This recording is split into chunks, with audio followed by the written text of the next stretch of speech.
I'm just loading up the chart. Just give it a minute.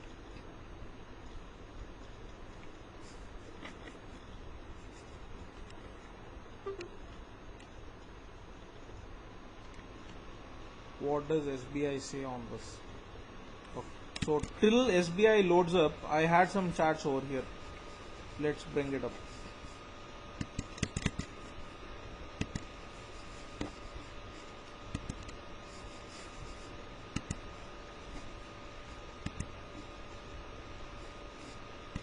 If someone were to be looking at a BPCL chart, what would you do with this chart? Let's go into candlestick, much better. Let SBI come up.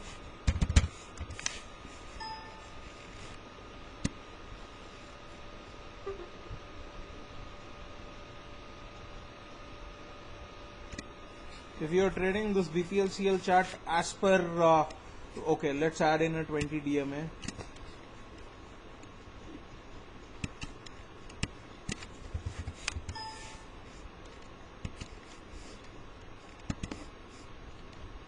What would you do?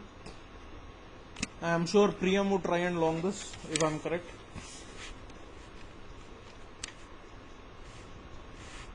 Yes.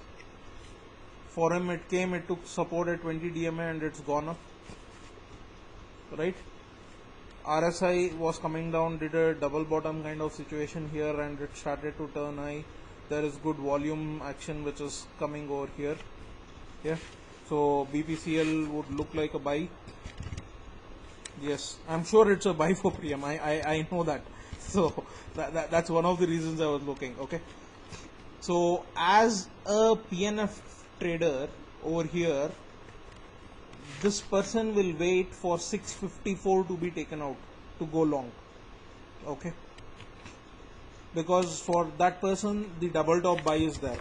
But for BPCL from here 654 means you are trying to wait for this high to be taken out and then you go long. Okay. So Priyam is already long. PNF says above 654 I can go long. Okay. There is resistance which is going to come in at 674. Does my candlestick show resistance at 674?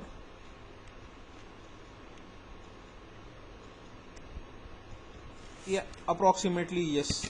So if someone were to be looking at 674 zones here, it does show in a resistance at 674 zones where this doji happened and took off from that same place. Got resisted, got resisted, got resisted, got resisted. Yeah. So 674 yes is a resistance zone where the SMA of 10 houses currently for this. So if 674 gets broken, it becomes ultra bullish.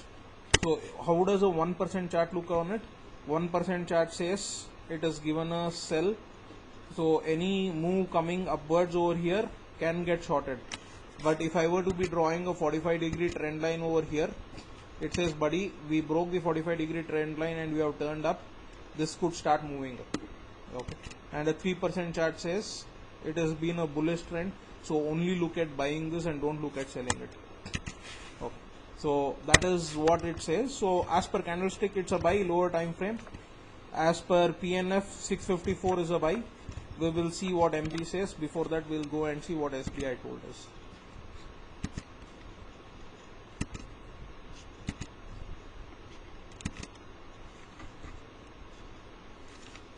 As long as 288 holds, there is nothing on SBI to even think of shorting here. Okay, so this is a blind man's game for me when I look at such a setup. 288 to 286 zones. Yeah, as long as this zone holds, SBI can't even be shorted.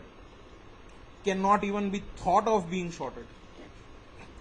Because you are coming off a consolidation over here, which was in a downtrending move. You did not violate this POC of 265. You did a consolidation, you broke above this VPOC and you started moving higher, probed into the higher POC, which said the trend changed here, started moving higher, and there is nothing to it. It's just been in one-way move. So there is no way anyone can think of shorting SBI here. So as long as 285 holds, So here all the three charts are supportive. Yes, all the three charts are supportive for SBI. So you can continue to be long. Any dips to 286 will be bought. That is what my SBI chart says for here. Worst case scenario, 281 will act as a support. So if you were a little more aggressive trader, have 281 as stops. Do you see a cup and handle formation on your candlesticks if someone were to be looking? Yeah? Can you hear me?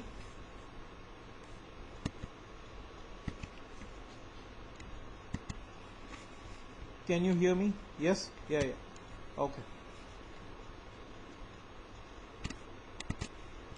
Is this a cup formation here? Yes. Can we call this a handle? It is a break off of a cup and handle. Okay. So break off of a cup and handle means the cup ka final POC which was violated was sitting at 278 to 280 zones. So till this holds SBI, there is nothing doing on SBI. It's not coming down. It has got only one way up, and that is up. Okay, and that is about it. Is this clear? Okay.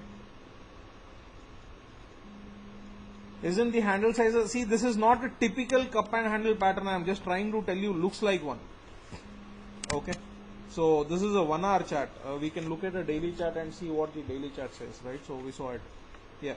So the handle looks a bit bigger. Yes, it does look a bit bigger. So if that is the thing, the place where is broke out from is 280. So till 281, 280 holds. Even if 286 were to be breached, it will again start getting supports here. Okay. So SBI, there is no way one can short it as per this setup. So you should only be looking at bullish opportunities. So all three charts are in sync as Priyam told, and there is no shorting it. So when you see such things, you just got to be going with the flow.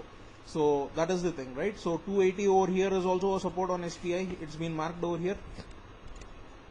You guys agree to it? Has been supports in the past? Yes? Yeah? Yeah? So this will give you a better cup and handle feel over here if you're looking at it. Okay. So that is the thing. So right.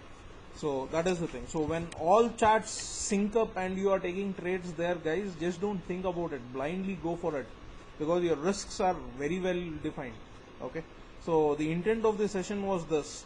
There is no single system which is great. There is no single system which is not great. It is just the person who is sitting on the other side, depending on what kind of analysis he is doing, that his trades become great or they don't become great. Okay. So the saying that I always keep telling is trade to trade well. Okay.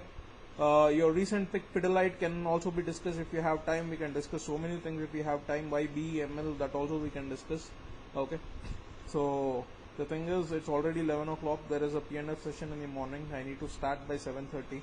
So we'll call it a day here. We will have many such discussions. The group is there. Everything is there. Yeah, you can discuss anything. Hero Moto, yeah, anything. We will discuss in days to come. Okay. So the thing what I wanted to convey is trade to trade well. Don't trade to make money. Okay. Because you need to do something because you like it. You have a passion for it. Okay. When you start to trade well, eventually it becomes profitable. Okay. So that is the things to it. So we'll take it from there. Sanjay, there is no webinar for you guys tomorrow. We have a P&F session in Bangalore which is happening tomorrow. Okay, by Prashant Shah. So that is the thing. So I need to be there in that session. So that is the things. So trade to trade well. Be comfortable trading, and don't think there is a holy grail. There is no holy grail. The holy grail is in your minds. So don't treat any system as superior or any system as inferior. They all have their own strengths and drawbacks. Okay. So this is what I wanted to convey with charts which I appealed to you, and you saw it. So I don't have to tell it. So it is pretty evident. So when things are evident, take those setups, take those trades. You will make money. Okay. Good night. Thanks for making it to the session. Hope it was beneficial for everyone. Okay, and we'll see how it goes. Okay. Thanks, guys. Thanks for making it. Good night. Thanks. Bye.